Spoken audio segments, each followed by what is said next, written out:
In the Texas Panhandle, winter of 1897, the north wind howled through the main street of Amarillo, cutting cold enough to feel like it could slice right through a man's coat and into his bones. That morning, the town was eerily quiet. The door to McBride's saloon banged against its rusty chain with every gust, and pale, dusting snow swirled through the air, clinging to the wooden planks and signs that hung crookedly in the wind.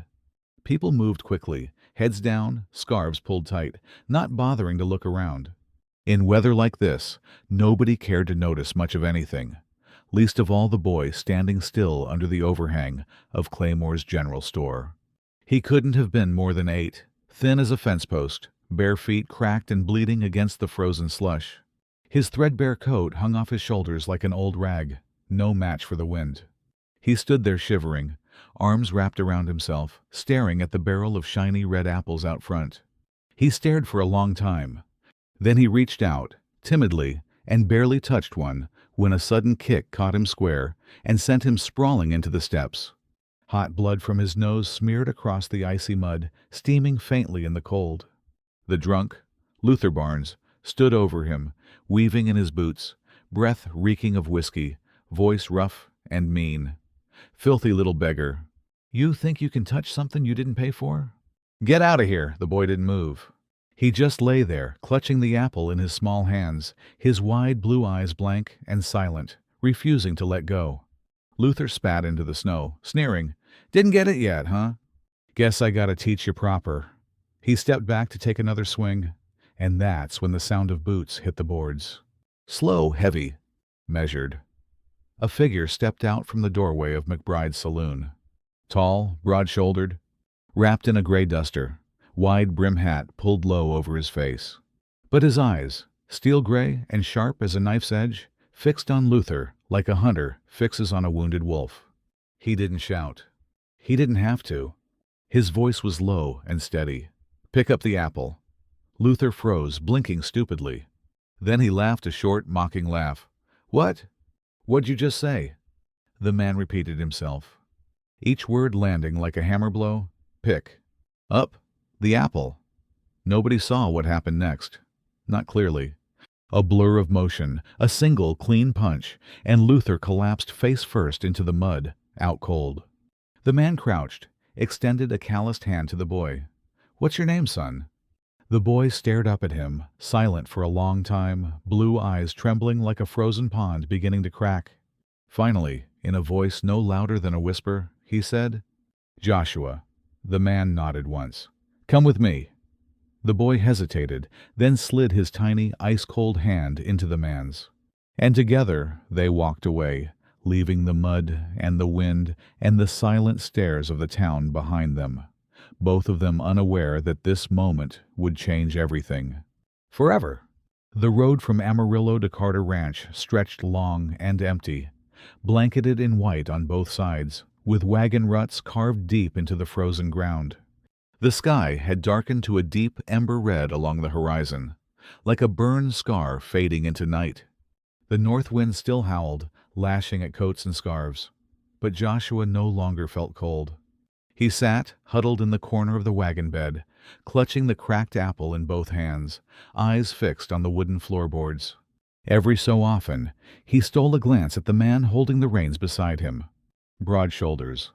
Gray duster, big weathered hands gripping the lines, and those steel gray eyes, still as cold as ice, but not the kind of cold that frightened him.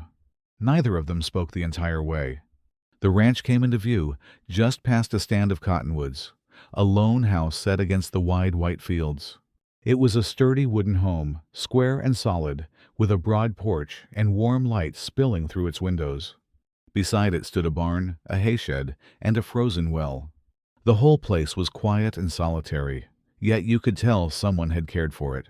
Ethan stepped down and lifted the boy easily from the wagon, as though he weighed no more than a sack of kindling.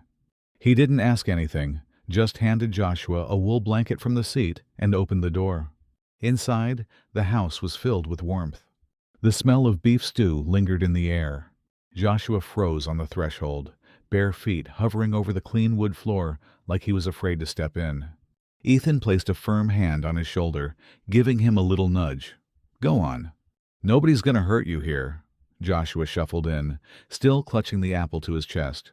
Ethan ladled a steaming bowl of stew and set it on the table.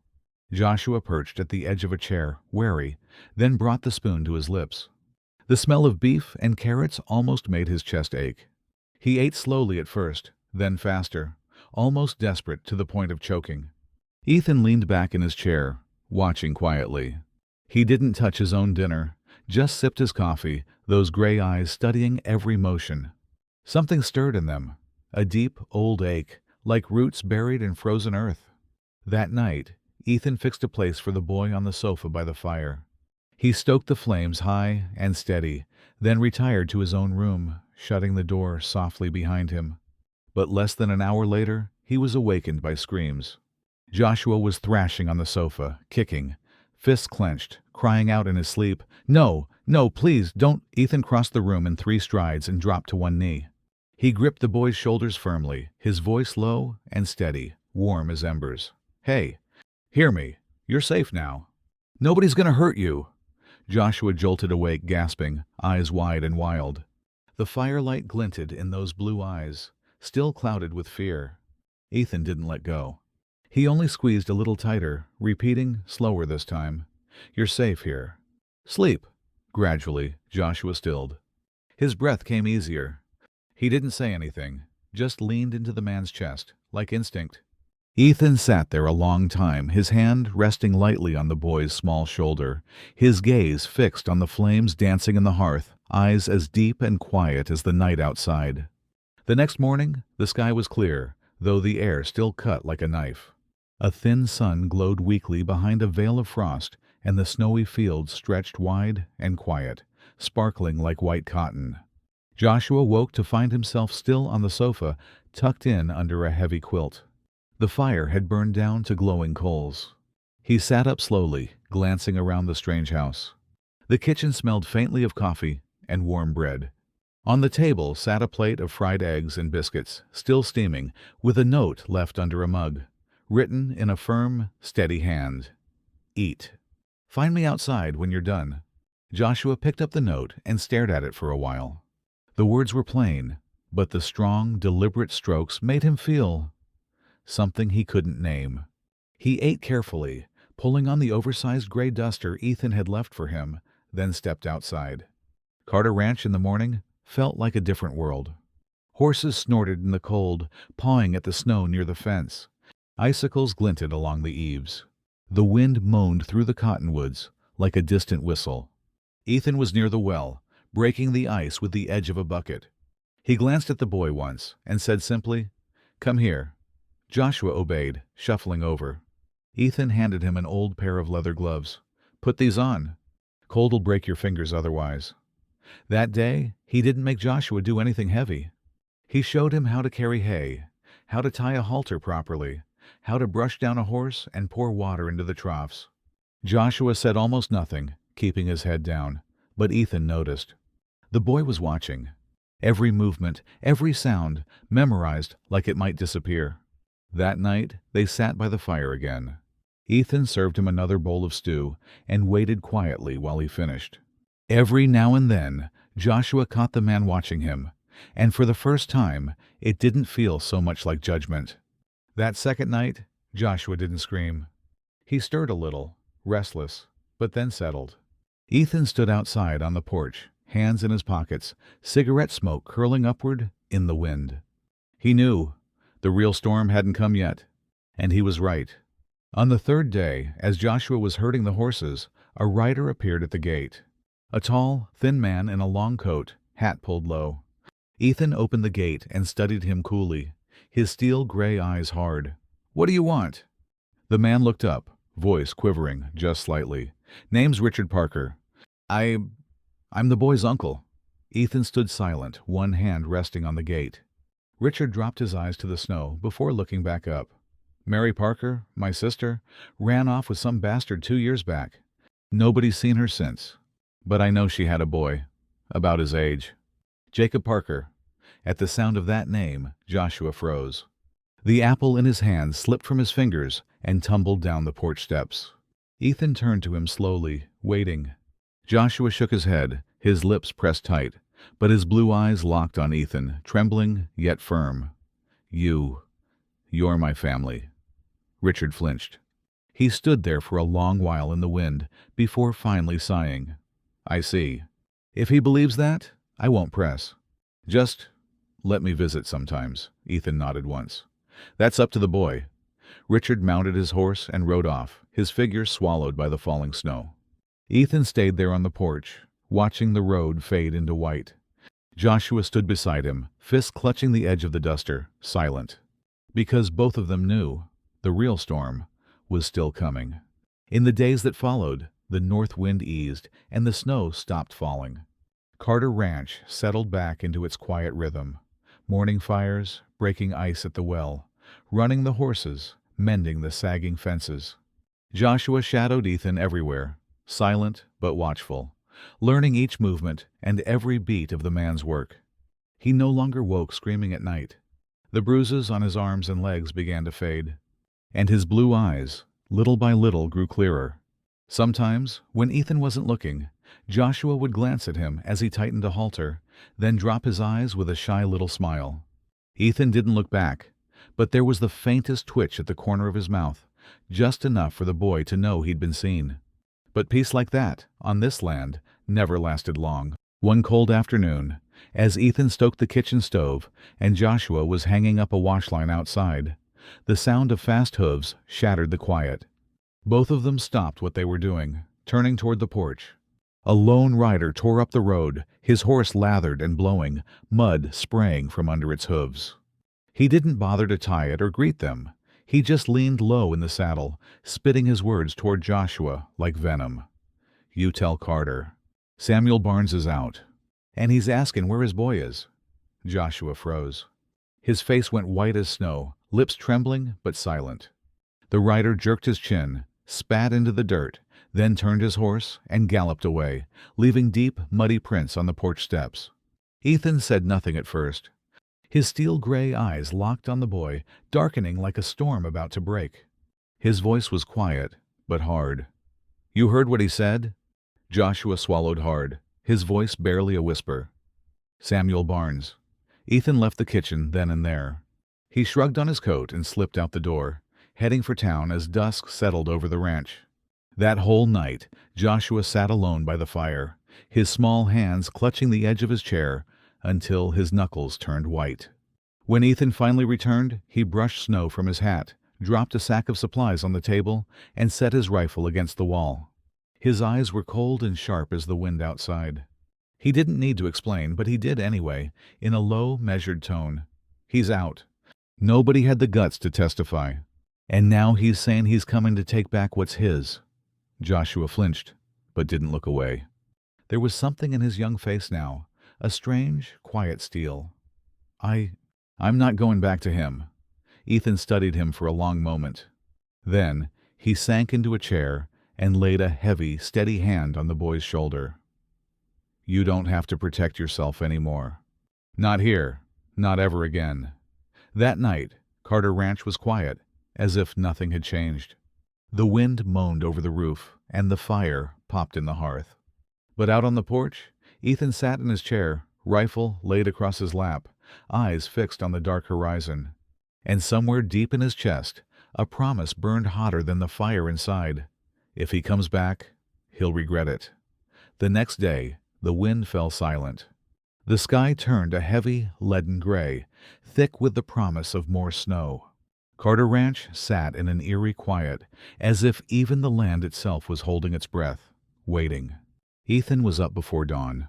He moved through the house methodically, checking every window latch, every door bolt, shoring up loose boards in the barn wall. Joshua followed him without a word, quietly helping secure the fence, carrying boxes of cartridges to the table one by one.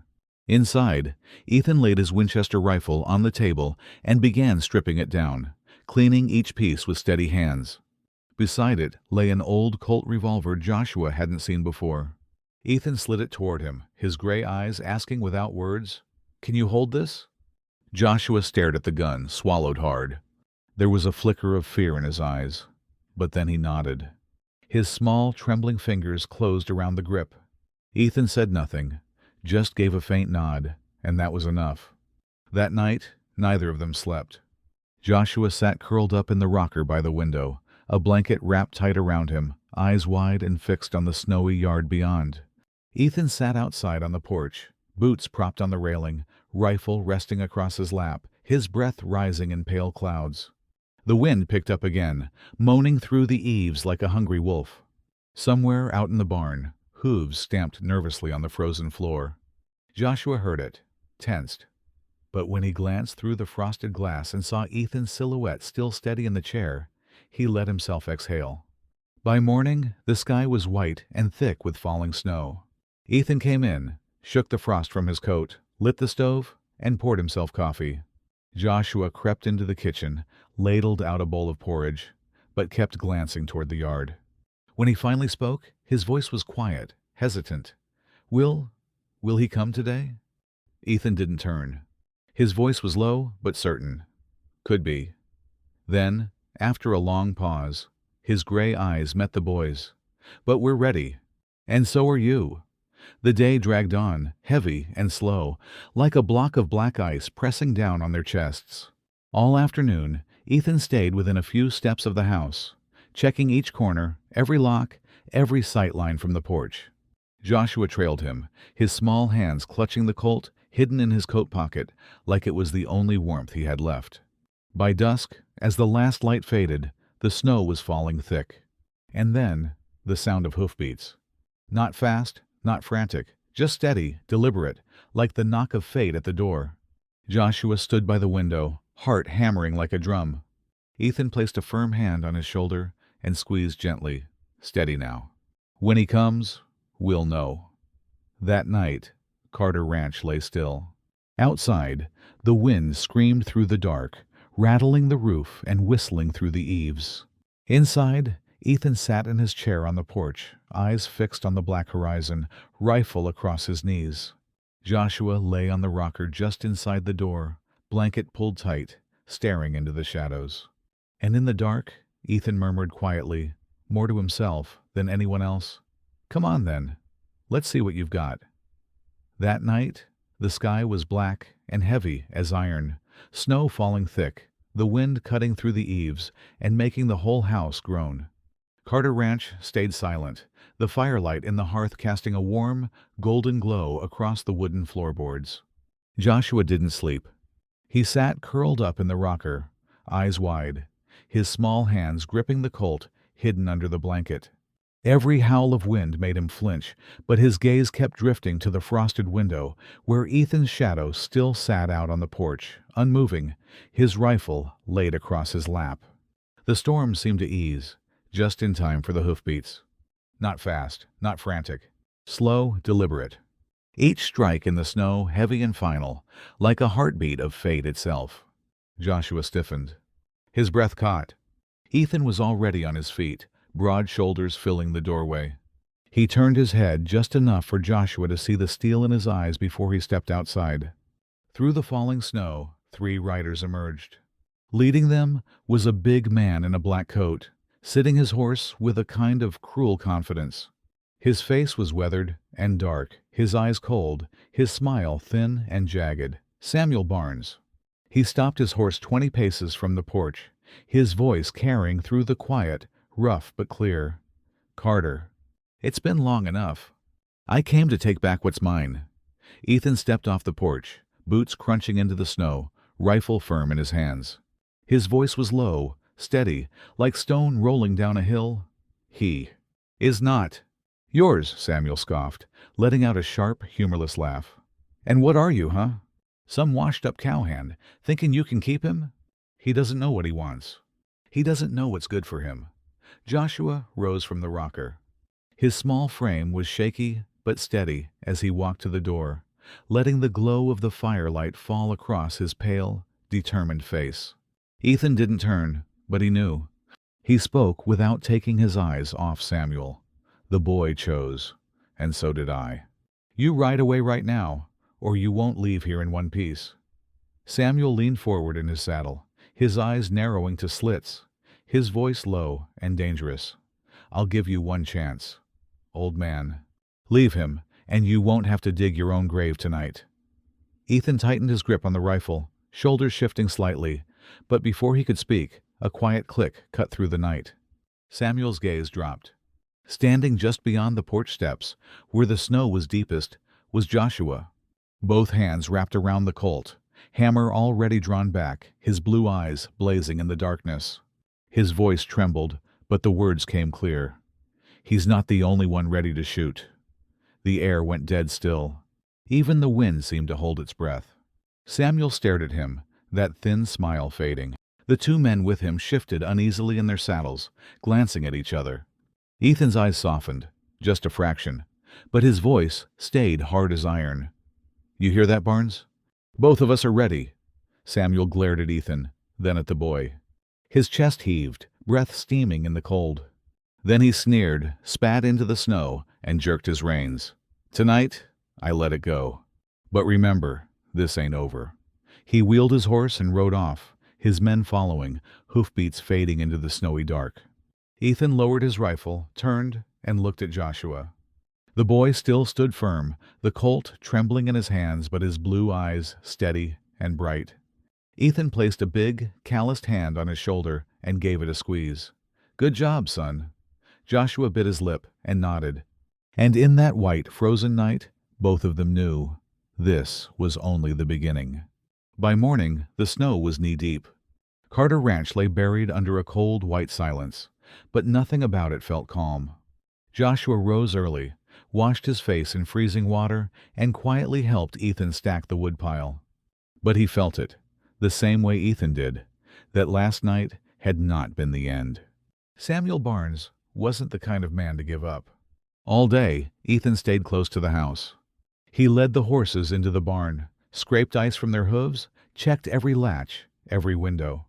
Joshua followed him everywhere, his blue eyes hard with determination, though his small hands still trembled. That evening, the snow finally stopped. The sky was gray and heavy as lead. And then it came. The sound of hoofbeats. Louder this time.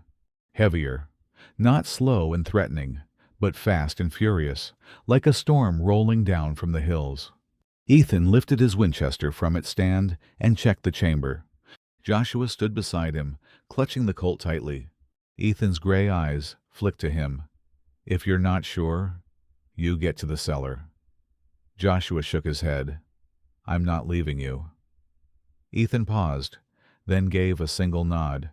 "Then remember, don't hesitate." The door rattled hard as the hoofbeats stopped in the yard.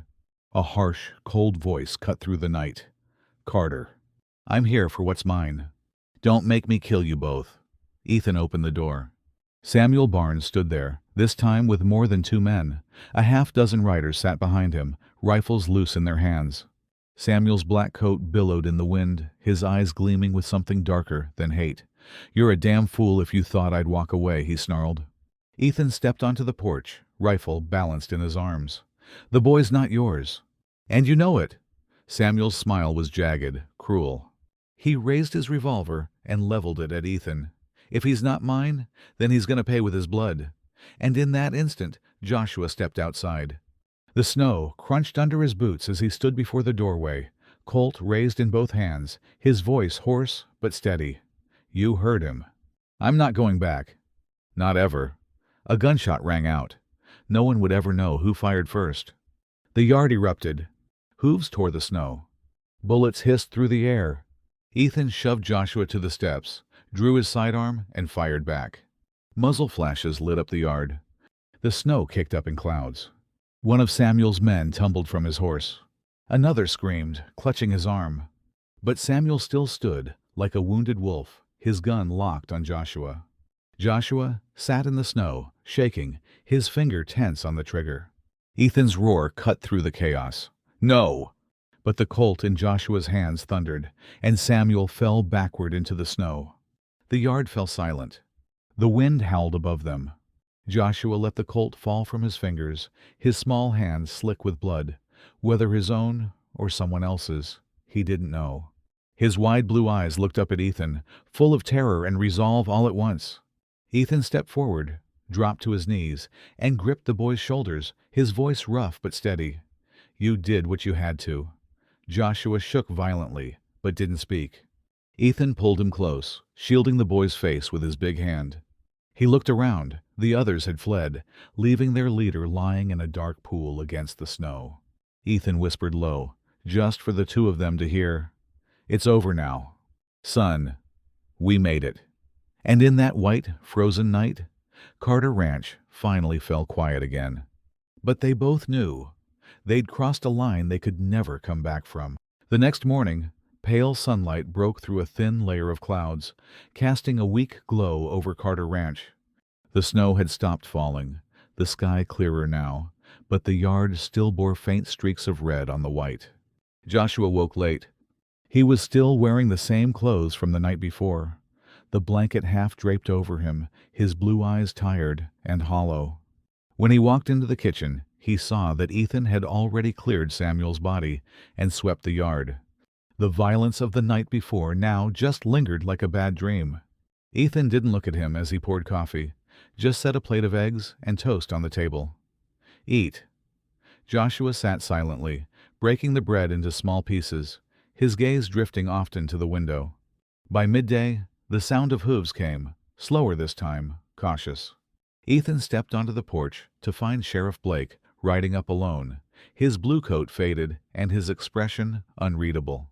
Blake dismounted and nodded once. "Heard what happened." "I figured it'd end that way." Ethan didn't respond, his gray eyes steady and unflinching. Blake let out a long breath and said quietly, "I knew Barnes was trash. Everyone in town knew it.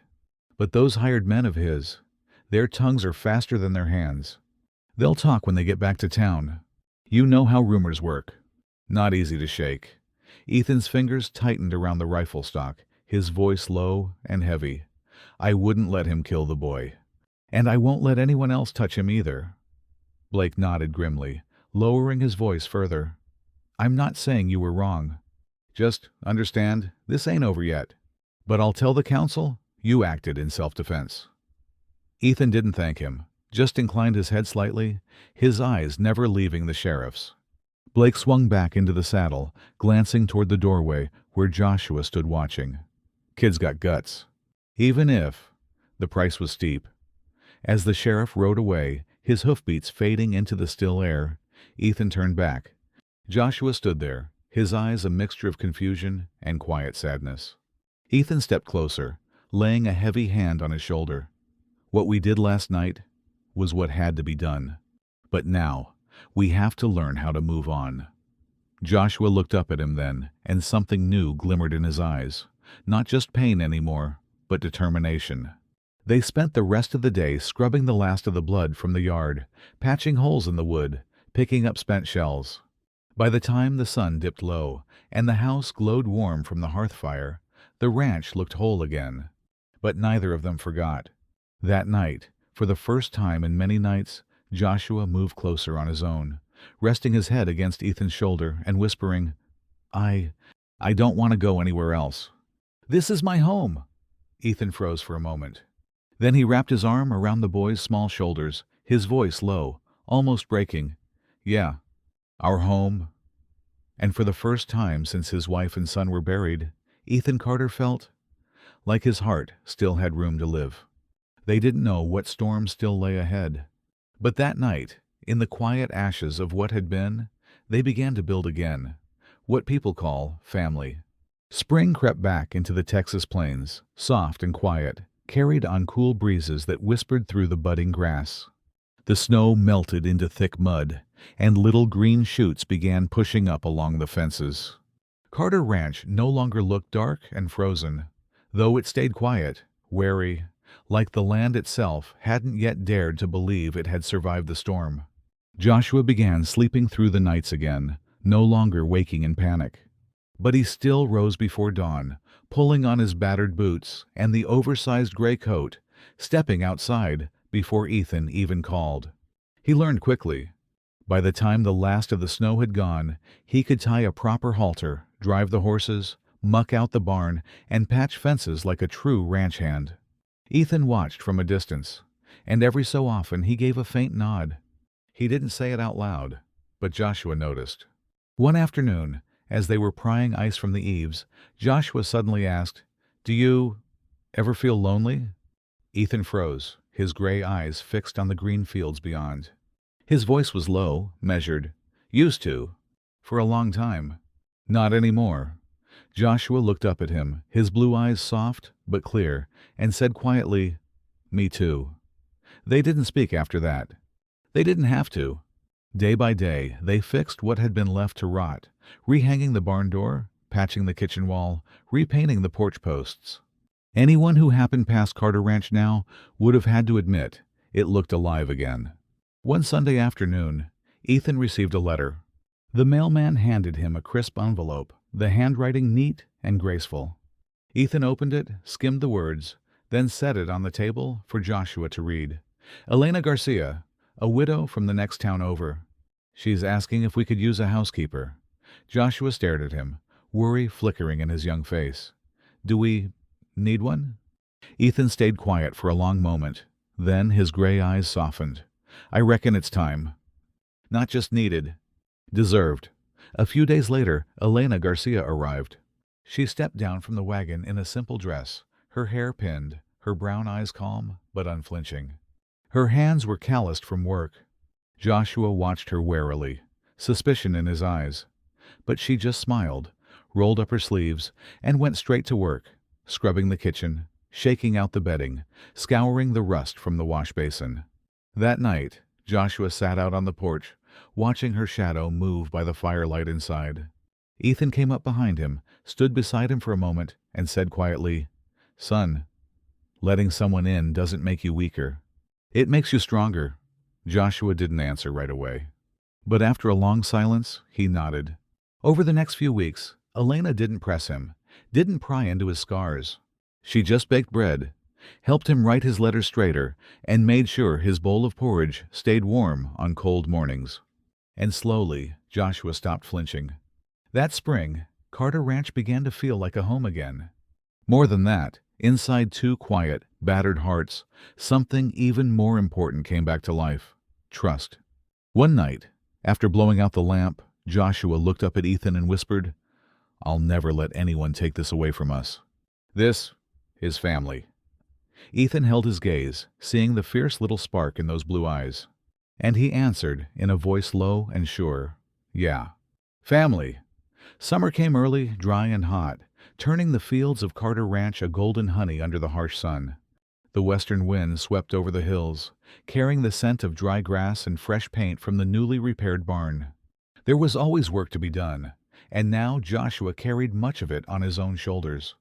He'd grown taller, his hands rougher, his blue eyes calmer, deeper. Not so different now from Ethan's own steel-gray gaze. One early morning, Joshua stepped down from the porch, nodding to Ethan as he tightened a horse's bridle. Ethan watched him for a long moment, no longer the trembling boy clinging to his coat on that stormy winter night years ago. Now he stood straight, steady. A quiet smile crossed the old man's face. They never spoke of Samuel Barnes anymore, or the night of gunfire and blood on the snow. The town stopped talking, too. The men who came looking for trouble disappeared, and Carter Ranch settled into the peace it had earned. Elena hung dried wildflowers along the porch and baked warm grain bread each morning, filling the house with the quiet, comforting smell of home. Joshua learned to read fluently, spent hours sitting under the porch, copying verses from an old Bible, writing in his careful hand. One evening, as the hearth glowed bright and warm, Joshua set his book down and turned to Ethan, his voice steady and grown. "You saved my life." Ethan looked at him, something distant and heavy in his gray eyes. After a moment, he replied, quiet, "No, you saved yourself. I just happened to be there." They fell into silence again, and then Joshua smiled faintly. The story came full circle just as it began. The two of them, sitting on the porch, watching the western wind ripple through the grass as the sun bled into the horizon. But now, there was no storm on the horizon, no fear in the boy's eyes, no loneliness in the old man's chest. They'd walked the full circle, from broken, lost souls to a complete family where both of them found a place to lay their hearts down and rest. Carter Ranch was still just a speck on the map of the wide West, but to them, it was everything. It was where a man learned to love again, where a boy learned to trust, where family wasn't something you're born into, but something you choose. And as the evening light softened, Joshua whispered, like a promise, "You'll always be my father." Ethan nodded, his voice low, tight with feeling. "And you'll always be my son." The wind curled around the porch, the green shoots across the field swayed under the fading sun, and Carter Ranch stood quiet and strong, proof that no matter how fierce the storm, some things, love, decency, family, could never be taken away.